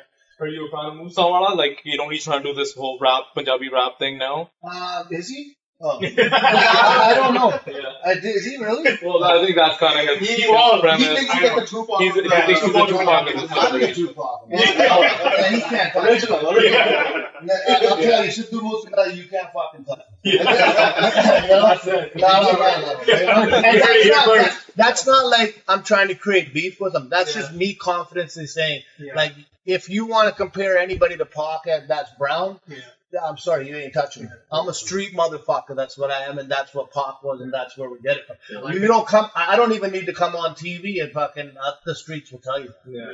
You know what I mean? But God bless him. Don't get me wrong. He's very talented. He's a writer. He's amazing. I love his look. He wears a pug. You know, like, and like, he looks like one of those guys. He represents the Pind, and he's got a lot of authenticity in him. And that my heart goes out to that type of look and image because that's the desi. You know? So, Pyar is pura. I don't know him. I don't hate him. But when you mention Tupac, who's the Pac, I'm not saying I am Pac. I'll never be Pac. I'm Thugpun. You know, I'll always be Thugpun. There'll never be able to be another Thugpun. Yeah. But like when it comes down to comparables, then fine. I'm fucking Tupac. Yeah. You know what I mean? That's it. I say that with full confidence. Top 5 like English rappers. English rappers, I would say, obviously, Tupac. Go the whole time, Tupac, you got to go Eazy-E. I got to put the white boy Eminem in there. I'm in there. Singer Punjabi, right? I don't know who could we put in. Jay-Z. Let's go Jay-Z. I could Jay-Z, Biggie, fuck you, be any one of those guys. But Jay-Z, because he's still rolling. Biggie, he's dead and gone. He's huge. I can name a few other ones too. UGK, like any really new guys that you there? New guys. Let's say for new guys right now, like maybe like top 3, 4. I'll be honest. Things coming to my head at the moment because I don't really like. Lil Baby or anything? Oh, Lil Baby's good. Lil Baby's good. Yeah, I like if you name a few of these guys. Drake, Drake, fuck Drake. Yeah, I'm sorry, like he's not Drake. Drake is fake, right? Yeah. I have a new song. It's called Blackout. It's a Punjabi song. Yeah. In there, I have a line saying. Industry fake, jidda sana Drake. Yeah. So I say that. So I mean, that's not all the power to Drake. Like God bless him, like I said. Yeah. But like I cannot listen to that guy rap, man. Yeah. I just cannot. There's no content there. There's no story behind him. There's nothing real about him. You know what I mean? Like there's nothing there. There's no roots about him that can get me to say like, wow, fuck, you know, you're a rapper. Yeah. You know what I mean? No, hell no. I would say Migos is really cool. Yeah, I like their style. Like they kind of remind me of like, you know, like I guess from old school you can compare them to like Bone Thugs. Yeah. How about Joyner Lucas. I've heard of this guy, but like you can check out some of the stuff. Very lyrical. Oh, okay. And the stories he paints is just. Wait, who's that other guy? Fuck this is what we call a flip. Oh, he's good. Jake Cole. Yeah, one of my favorites. See, all these new guys, man, like because Kendrick's sick. Yeah. So that's solid. Yeah, those are really fun. It's just for me, like I don't like listen to these guys. Like when I hear a good song now, I don't even care who it is. Yeah. Because I'm just too busy doing me. Yeah. You know, like back in the day when I wasn't busy doing me and like I was coming up listening to rap, then that was different. Like you know the fucking name. You know who's Too Short and what he's about, or whatever, Snoop or what he's doing, or Tupac, what he's doing, Biggie, what the fuck. You know, all this type of shit. But now I got too much of my own shit going on. I listen to songs, I appreciate it's cool. Like right now I got this like hardcore list going on fucking Spotify. And honestly I just save the good tracks and I don't even look to see who it is. I just I'm listening to the lyrics. And if the lyrics hit me right, it's good. Fuck, cool. I don't really go and look see who the image is and shit, right? How about we'll go top 3 of the songs that you've done. What are your favorite 3 that you've done? Top 3, I like now just because off the top I'm just thinking here. I just did this depression one. I think that means a lot. That one, Rotten Apples, is like pretty real because there's a lot of corruption. In the government and police systems and stuff. People are really greedy, and I think I'm not saying most police are bad, right? Most police are good people and they do their job properly. But there's greed involved, and so I just believe because I did Rotten Apples and we live in Canada, we're considered one of the best countries in the world. There's no exception for rottenness in the system. It's got to be fucking clean as it can be. You know, like my sobriety. Okay, that's how the system has to be in this fucking country. It's acceptable in India. It's not acceptable here. So the top, another one. Did you say top 3? I guess both of the polls are really fun. I Sipping on Bacardi is my first song I ever recorded. That's my favorite one. You know, yours is both of gold, right? I like Gentleman too, and I really like Gentleman. I really like. That's where I kind of got it. Got the melody from, right? But I don't know. Like I like all my shit, so it's up there because. Oh, so you're not gonna put it on? Shit. It all comes from the soul, right? Somewhere from there. So. Top 5 athletes. I know you're a big LeBron lover. Okay, LeBron, Jordan, Tyson, Anderson Silva. I got. Let's see, right now my mind's thinking Horace Gracie because he used to beat the fuck out of guys that were way bigger. You know, I don't know. I like athletes. Usain Bolt for the track was pretty sick. Wayne Gretzky, right? That's football. Deion Sanders, Jerry Rice. Let's say Romario in soccer for Brazil. What other sports are there? Baseball, didn't really watch. I could say Bo Jackson. Right? I like him in football too. Deion Sanders. Let's go a couple like. You got a favorite football team? I was a big 49ers fan when they're Montana Rice, Young Rice, Ronnie Lott, all those guys. Right now I'm pulling for the Raiders. I think we all are now. The new fans are either Browns or Raiders. You know, those are. I would love to see those guys fucking kill it. You know, but it's good because they were like kind of like in the dumps for so long. Now they're freaking getting those players, and it's like you guys could be good. I'm excited because last year it was a downer. Raiders didn't start so well. They got rid of Cleo Mack. Like, shit, what the hell's going on here? But now things are looking pretty good for those guys. Otherwise, I like the Steelers at this moment. I always liked Ben Roethlisberger. Just watching Troy Polamalu over there, like kind of became a fan when they won their couple Super Bowls. It'd be good. Raiders fought Cleveland. That would kill. Also. Let's go into like top 3 favorite food. Food. Like anything with like chicken. I don't know, like good steak. Like on the odd time eating roti. With the right thing. Because you can. If you're properly trying to stay lean and all that. Like I could eat like naan and butter chicken every day if I was there, but I mean that's not the way we can live on a health tip either. Right? But I mean, I guess so. That's kind of that. So I know AK used to rip on you quite a bit. Is that real? Because I know you showed up in one of his videos at the end, or is that just funny thing, man? AK, like I don't know, like he told me don't say anything, blah blah blah, like because we were gonna come up with some other concept. But we get along now. Honestly, that guy's a fucking really solid guy. He's real. The last couple of times I went to Toronto, actually, this fucking thing I'm wearing with the weight on it, AK gave it to me. Yeah, even another one, he brought it out here, came to the studio. He brought me another fucking like a gift and shit, like just like real guy. And out there when I went to Toronto, he came all the way to visit me, spent the day, showed me around and shit. Like good guy from the soul. Yeah. He's a deep, real fucking brother. You know what I mean? So I gotta say I respect him. But when I first went, Sunny D and him were doing some skit thing downtown Vancouver, and there was a beef between them. Yeah. And so Sonny brought me in from his side, and fucking AK sitting there like, holy fuck, man, I talked a lot of shit about it. wasn't. He didn't really know. Did you guys get that reaction on camera? Well, not really, because we were outside still, right? Yeah. But he came up and he's like, kind of like shook hands. So I shook it. I don't give a fuck, right? To me, like I'll explain, but. And like whatever, I said, "What's up?" Right? And he's like, "Well, yeah, we'll finally kind of meet." I'm like, "Yeah, what's up?" And then we went inside, and then fucking we went outside. He wanted to talk or whatever we were talking, because he's kind of like, it felt like he was a fan, you know, like he was really he was like.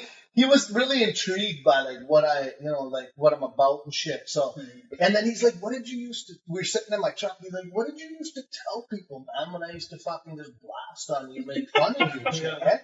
I was like, "Man, I just literally used to tell him like, you work in my marketing department for free, and I don't pay you, and you just hype my name, and it's like that's what you did, right?" Yeah. And he's like, "Shut the fuck up." And I'm like, "Well, what else you want me to fucking tell him? That is what you did for me, even though genuinely he was probably trying to demise me." Yeah. Right? Yeah. But like I looked at it like this guy don't get it, man. Like I'll outlast him. I'll outlast a guy that starts rapping today, I believe. Yeah. You know, I'll still outlast him because I'll go at least 20 years. You know what I mean? Yeah. So it's like. And even like a guy at the gym the other day came up to me. He's like, "Yo, I respect you so much, man." He's like, "Not even because I listen to your music, it's because you used to be hated on so much." And like, he's like, "We honestly thought you would last like 3 years." He's like, "Because you got hated on so much, and then the haters were just gonna make you quit." Yeah. Right? And he's like, "Fuck, till this day, you're standing strong. You're one of the strongest motherfuckers in the gym. And, like, you're still doing music at the same par, same level, non-stopping, same confidence." And he's like, "I don't even care about your music." He goes, "Just that alone is a story alone." Oh, 100%. And I'm like, "Thanks, man. I appreciate that." I go, every time I saw anytime I saw the hate or read the hate, I just knew in myself, like, these guys don't get it, man. I just believe this shit. It's like, they can say whatever the fuck they want. They could put a gun to my mouth. They could shoot me in the fucking leg, but that don't mean I'm going to stop rapping. You might have to chop my fucking tongue off, you know? Like, that's the only way. Or like me catch, like, some bad, God forbid, some bad disease, a cancer or something like that, where I just can't function properly. That's the only thing that's going to stop a guy like me from rapping or doing music or writing, because it's too much of a passion, right? Yeah. So, like, that's something nobody can, like, take away. But, like, if you're looking at your, like, career, and, like, if they don't respect your music or anything like that, that's fine. But if they look at, like, how you, like, came up, like, all the hate you received, like, all those YouTube comments, like, we were going through that, holy fuck, man. A lot of people said a lot of shit to him, and they'll always, like, whatever, say shit to him. Yeah. But it doesn't matter about that. How you basically focus on, you know what, this is what I'm fucking gonna do. Yeah. Nobody's gonna tell me otherwise. Yeah. Even right now, you have the fucking same confidence that you probably had back then. You're like, fuck it. I don't give a shit what nobody says. Yeah. And you're gonna go to it. And I'll be real, like, nuts. Yeah, but thanks, bro. Before I met you in person the first time, even I said shit, right? I saw the videos and I was like, man, I'm like, what is this guy doing, right? And then I met you in Edmonton and I was like, I'm like completely different. This guy's real. Dude, even my parents, right? Like, my dad would be like, "Sorry," like, when I first started writing, like, what are you doing, right?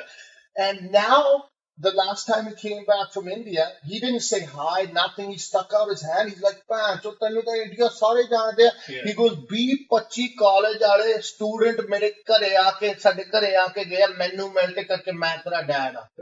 And I'm like, "Really?" And I'm like, "Yeah." He goes, "Oh, they're like, they know the man, blah blah blah, this and that." They were just showing him so much love. And then last time, not the last time before my mom got back, she was like, "Oh, tenu sare jaande hai," right? And even now they supported a lot, but I don't blame them for saying at the beginning, "Sorry, they didn't even know what the fuck rap was," you know. So, but that's the thing. Like, it's just I always I had even interviews like this. I premeditated them in my head. I knew they were gonna happen. You know, but it's like, did I really want to give them? It was more of a question. I didn't really care, but I premeditated my fame because I knew it was gonna come. I believed in it so much, and I had a calculated plot and a plan on how I was going to get there by each step and enjoy each step, so that when I grow older, man, I could sit back with a smile and tell stories, and people are going to want to listen to what I have to say. Yeah. Whereas a lot of people, that's the reason why I started to write and make music, was because sometimes I just felt like people weren't listening to me because they're like, "Who are you?" Yeah. You know? So it's like, okay, let me put it in a song format. Now all of a sudden motherfuckers are listening, whether they hate it or not. You know what I mean? And then they talk to me about, like, for example, even about my brother. Like, maybe if I didn't make music and shit like that, nobody would give a fuck my brother's missing. You know what I mean? So more love and support, and I'm being heard. And I like that. And the reason why I like that is because I'll never tell anybody any wrong or turn anybody into a sour thing. You know what I mean? I'll always try to put positive light into somebody. So for that reason, I'm glad I'm where I am, and people do want to take some time out and listen to what I have to say, because I have a lot of positive energy to instill into people when they talk to me. And that's what I want to do. I want people to know, man, I'm not going to corrupt your fucking child. It's not going to happen. I don't believe in that type of shit, because I believe in karma. If I corrupt your fucking child, somebody's going to corrupt me or my child. Mm-hmm. You know what I mean? It's going to come back even harder on me, and not in a different life. That karma is going to come fucking onto me in this life. I'm going to suffer here. So is the next person that's doing it. You know what I mean? So I have a lot of positivity to go forward and put motivation into people, and so it feels good. Honestly, I think what you're saying is bang on. Like your persistence, your confidence, and how you said in the beginning, turning a negative into a positive, because a lot of people would have looked at the haters and that as a negative, and you used it, took the positive out of it. Like you were saying, you try to look at every negative situation, take the positive out of it. Yeah. They said the hate is still a form of marketing. It's getting my name out there. It's going to take me, or at least bring audiences that may then like me, and now you've got this following. I used to say to myself when they hate, I was like, I'd just smirk and smile to myself and be like, I'm going to flip these bitches. They're going to be fans. Yeah. I'd watch. It's going to happen, because I'm not going to stop. And if they don't like this one, they're going to like something else. Or they're going to like the fact that the motherfucker just don't stop. Yeah. You know what I mean? Something's going to happen. You got to respect that. That's where my respect for you comes from so much, because I've never met you. That's what people have to. You can't not respect that. Yeah. No matter how much hate you got, he's like, fuck this. You got to respect the hustle, man. My question is, Exactly. Go ahead. Let me see when you stop and when I stop. Try it out, right? You know what I mean? Gas on anyway. Yeah. Have you heard of any other rapper coming out of here? I've heard they tried. They're no longer. Yeah. So. That's huge. Yeah. And that's probably what something if anybody were to get anything out of this, it'd be like, look at that story, it'd be like, that's what a lot of people get turned away. Haters, oh shit, people are saying something, I'm gonna fucking stop doing what I want to do. It's like you have a goal before I. Yeah. But it's like, that's what, if somebody up and coming, somebody new that you want to inspire, that's what you want to instill in them. It doesn't matter how much fucking hate you get, fuck it, keep your eye on the road and keep going to where your goal is gonna be. That's it. Work. That's the main thing, no matter what the fuck you do. Exactly. You know what I mean? It doesn't matter, somebody's trying to drag you down in a school project because a kid wants to get a better score than you or something, and is kind of putting your confidence down about score on a fucking test.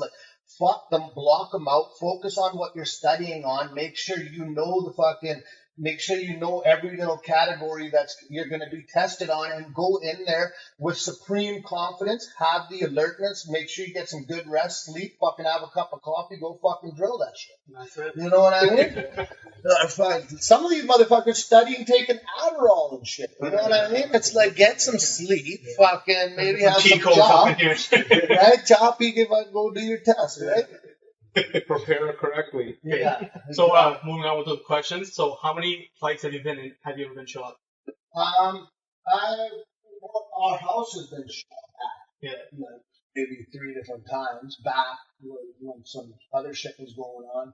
But not me personally have been shot at. I've been in a lot of fights. I can't even count them. You know what I mean? Shitload, like this knuckle snap, that fucking knuckle, I had to get it injected to get it better. Yeah. I mean, fuck, man, I don't know, man. Like I was telling you guys, been jumped, right? Fucking almost to be killed, right? And I'll tell you, fighting, I hate it. I do not like fighting. Otherwise, I'd be in a fighting sport. It's one of my biggest pet peeves. But if the brain switches, like you make it switch and it's on, I don't fucking give a fuck. I'll annihilate you. Like if it's one-on-one, that's just my mindset. Whether you might have to kill me to stop. You know what I mean? But that is a trigger that's far away because I'm so headstrong, and like you could say a lot of shit to me even in front of my face, and I might burn you back, but if you fucking lay your hands on me, it's fucking on. Do not touch me. That's it. Do not fucking touch me in a negative way. That's one moral I have is keep your fucking hands on. Bro, MMA. What? You like MMA though? I love MMA. Yeah. And I believe in as much as I strength train, I believe in stretching, having flexibility. I believe in cardio. I believe in cardio even more than the strength training. Like rigorous cardio. I believe if you're not well conditioned, you're vulnerable. You know? And so I like to I don't like GSP. I'm not a fan of his, but what I love about GSP is he stays in premier shape all year round. And that's kind of something I do all year round. I try to stay in top shape and the best I can possibly be. And if I find myself slipping, I feel like a junkie. So I try to stay ready, because in the end, you could have a lot of people that say they'll back you up, be there for you, but in the end, you're your own backup, and you're your own man, and you're the only person that has the tools to make sure you can get through life without conflict. But if there is conflict, then you are the only tool that you have to fucking resolve conflict too. But at times, if you want to pull out some backup type of shit, like I'm sure we can all do that. There's people that'll come to our back, but I try my best not to believe in that. I try my best to just believe in what I'm capable of doing and not what somebody else can do for me. How many different countries have you done like shows in, and do you have any like upcoming shows, or do you want to go anywhere and do a show? I wouldn't mind like going to Punjab, like maybe some colleges or something like that, because a lot of people want. I don't know if I want to do that, but a lot of people want me to do that. You've never done that? I've never done that. Like I've done TI here. I just did Mamba. Those are big shows for like in total 5,000, 4,000. I did 5,000 in Las Vegas after the NBA Slam Dunk contest in 2007 at the Treasure Islands at a VIP Hennessy party. There was 5,000 people there. I did that. I'm really selective on performing because I only perform if it's going to be very strong for marketing. If I don't believe in the marketing of it or the marketing of the show, and I don't really give a fuck to do it, to be honest with you. I could organize shows locally myself. It's a lot of work. Do I find that that's the most effective marketing? It's good marketing because it's live, it's one-on-one. Yeah, it won't be forgotten by those people. Word of mouth is great. But I did so many live shows when I was doing freestyles. Like I said, I'd bust 100 freestyles a night. I did that for years. And I did that to so many people. And I think I spread enough of a virus that this guy can just kill a live fucking set. You know, if he needs to, he can do it with full confidence. I believe in other forms of marketing. What I think is like doing like behind the scenes fun videos, allowing people to see how I am, how authentic and real I am, and what we're doing, and how I actually am being in the video. I am with those girls even behind the scenes. I'm flirting with them. I'm just really easy going with them. Like it's like a natural thing for me, you know what I mean? Whereas other artists, you go behind any one of them, you go behind the scene, man, they ain't doing the same things they're doing in the videos with those. They're not barely even talking to them. Yeah. You know what I mean? Or just doing videos and putting them out. I like doing that type of shit because I find that these high end videos, it sets a level for any other motherfucking rapper out here trying to come up. It makes it very, very difficult for them to get to my level. Like I'm way the fuck here because of what I'm doing, the high level of videos that I'm putting out there. Whereas the guy that's getting started, for him to say, okay, now the next Punjabi rapper that's getting started, for him to say like, first of all, I have to be able to rap in 2 languages, write in 2 languages, sing a little bit in Punjabi. On top of that, I got to come out with a high-level music video. After one, his budget might be done. Yeah. You know what I mean? So by doing shows, everybody can do those, and they can somehow get themselves in some. But what sets me apart is kind of those things at the moment, and I want to do for the next 10 years. I've kind of got plans and how I want to do things and where I want to be by then. And I don't know, shows are kind of a little bit of it, but they're not big for me. Yeah. But like Mamba, like Kaltar is my brother. You know what I mean? And he goes to me, he's like, I can't promise you getting up there. Nobody else is performing. He goes, but just be prepared. He goes, chances are good, but he goes, you're so much my brother that if I guarantee it and I can't do it, he goes, I'll feel like really shitty inside by not allowing you to be able to do it. But he designated someone to be in charge of getting me up if there was time to get up, and that's exactly what happened. Yeah. And for me, it's blessing of a marketing too, right? Because that's the fight shit. That's where the real soldiers, real people are in the fight business, right? You know what I mean? If they take a liking to what Thugpun is doing, they're going to be real soldiers. They're going to be real fans and shit like that, right? So I find that it was good like that. And plus, I've helped with Kaltar, and I'm just a small part of helping with Kaltar because Kaltar is the main market. Without him, that mamba, nothing's happening. Right? Yeah. And so we're just helping hands. But I've been there with him from day one since he opened up his school, and we've been friends since way back too, right? But since he opened up his school, like I automatically just put things up on social media for him, and I don't even he doesn't even need to ask me. I just do it. It's automatic because he's my brother. And so I do say to him, like, if there's anybody that does deserve it, just look at your brother over here, and he agrees. He's like, you're like a family. Right? Yeah. So yeah. So it's not easy to get up on a mamba, mate. Yeah. You know what I mean? Yeah. So what I'm trying to say. Yeah. And then even like the HJ वाले बंदे kind of see जिन्होंने लाया the TI show. Yeah. And it's not easy to get up on a fucking show like that. No, But they're like, out of all the brown guys and anybody in the brown community, we're going to put you in there. Yeah. You know what I mean? So I mean, it's like that.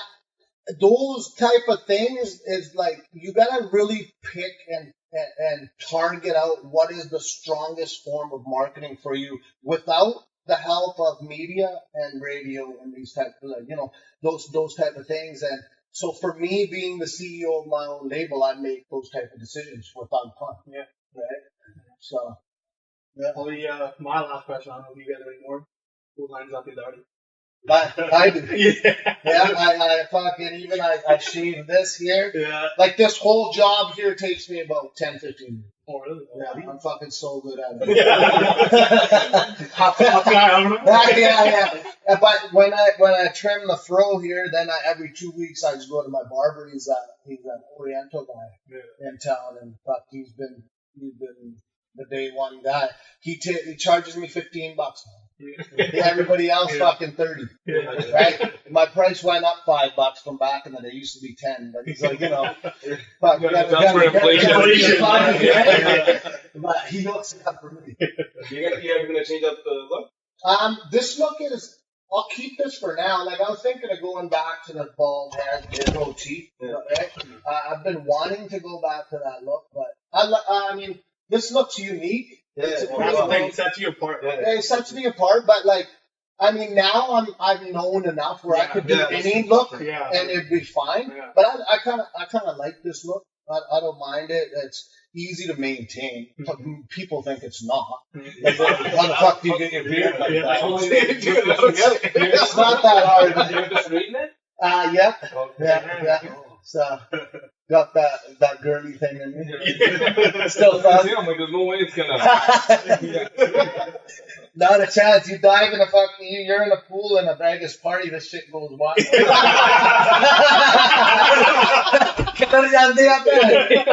gotta stay away from the pool. In the plug is saying, like this. Right? That's awesome. So we'll just wrap it up with every episode. We like to do like a thought of the day. So is there anything you want to kind of say to your fans, your soldiers, your haters, just kind of to wrap it up? Or generally the thought of the day is about kind of giving something positive out to everybody. What I usually say, like if I were to do an interview, is like, I want to thank my soldiers in general, but like really want to thank those brothers and people that bought albums from me when I was hustling them in the clubs, because that's when I was a no one and nobody knew who the fuck I was, and they just appreciated my authenticity in the freestyles and realized that I was a real rapper, a real talent, a real art, and they appreciated it and spent money out of their pockets and bought my album when it wasn't going to be like when they took it and they could go, so look, I got this guy's album, and the motherfucker would be like, who the fuck's that? You know what I mean? Whereas so the people that helped me get known, and they were the people before social media. When social media came around, shit got easier. So I always thank them, man, because that gave me drive. Like anytime somebody pulled out $5, $10, $15, $20, took it, the endorphins in the head were probably like doing a line of coke. You know what I mean? Because it was just like, look, hope. Like somebody liked it. Bang, next thing. You know, when people said no, it was a bit of a dagger, but it wasn't going to stop me. But it definitely wasn't like if 2-3 people said no, we don't want it in a row.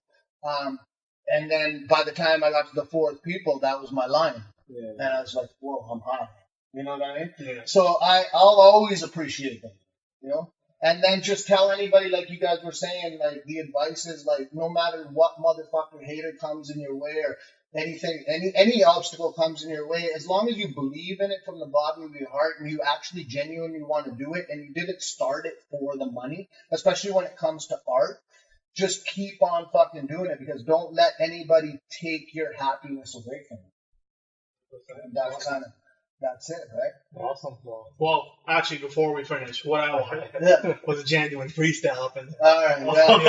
I know he's putting you on the spot. I know, putting you on the spot. I was going to ask for one after. But okay. All right, check it. You better respect it. Somebody fucks with you, we chin check it. We talking about these motherfuckers. We give drugs to the truckers going over the border, taking orders from a G like me, and this is how we roll. Fuck, you can't fuck with us because we just down the bus. We chilling in the studio. Right now, no blow, but we doing a little bit of an interview. It's Thugpun AJ Sadu. Pull the clip on a motherfucking 2-2. This is how we roll, motherfuckers getting high. But I'm just trying to pass by time while I bust a freestyle rhyme for my homies. Motherfuckers acting like they know me, but they don't. We gonna make it to the top with the shit that we drop. I'm so thugged out. They fuck with us, they get plugged out. I'm on the mic, but I don't even need one. They call me Thugpun. Used to sip the rum, but now it's sobriety. I got a lot of variety when I'm writing with a pen and a pad. Shit, homeboy, I was telling y'all about my dad going in for murder. Y'all heard her? So gangster, I ain't no studio prankster. I got that real G Street. Right now I don't got a beat. This is how I lace it. I lace it like a joint with some motherfucking coke. Blaze the endo smoke, get high. pass by, coming at you one time when we drop it on a dime. And even if I commit a crime and go to jail, I'm straight out on bail, cause I got that street knowledge, never went to college. Come on, homeboy, I used to hustle in the clubs. That's why they call me Thug, never back down from nobody. Coming with the motherfucking shotty like an AK-47. When I die, I'm going to heaven, cause I'm so connected with God. I thank all y'all a lot. I'm talking about my soldiers who bought my album from me, the motherfucking CD, back when there was nothing online. I'm coming at you one time with the motherfucking rhyme, and I'm done, homie. They call me Thugpun. Ooh. Yeah, legit. They need some. There you go. I don't even know what I said. No, I'm not. See, not even liquor could black me out. Awesome. Well, thank you everybody for joining us. Hit us up at ltbcast@gmail.com, ltbcast on Instagram. We appreciate the love, and thank you, AJ and AKA Thugpun, for doing this interview. Anytime, man. Thanks for having me, guys. Much love. Thanks for Insight into Thugpun.